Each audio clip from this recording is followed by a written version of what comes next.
गव्हाचे क्रिस्पी डोसे करण्यासाठी इथं मी 1 वाटी गव्हाचं पीठ घेतलं आहे आणि इथे 1 वाटी रवा घेतला आहे.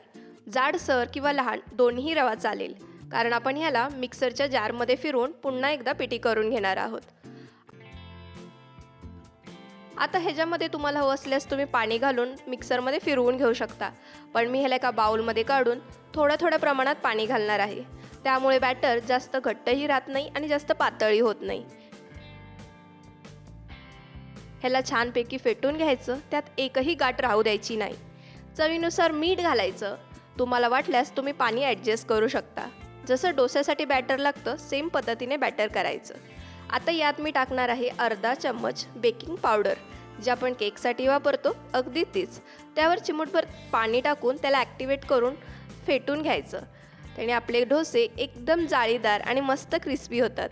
आता आपण ह्याला इन्स्टंट डोसे तयार करणार आहोत. एकदा जर तुम्ही सोडा टाकला की त्यानंतर हे बॅटर असंच ठेवू शकत नाही. आणि शक्यतो गव्हाचे जर तुम्ही डोसे करणार असाल तर ते बॅटर जास्त दिवस ठेवू नये, कारण गव्हाच्या पिठाला थोडासा वास येतो. ह्याचे हवे तसे पातळ डोसे तुम्ही करून घेऊ शकता. पॅन गरम झाला की त्यात थोडंसं पाणी शिंपडायचं. एखाद्या कॉटनच्या कपड्याने किंवा नॅपकिनने ते पुसून घ्यायचं. त्यानंतर त्यावरती डोस्याचं बॅटर सोडायचं. गोलाकार फिरवून त्याला डोस्याचा आकार द्यायचा.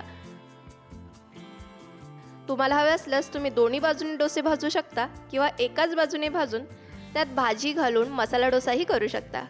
असे गव्हाचे क्रिस्पी डोसे एकदा तरी नक्की ट्राय करा.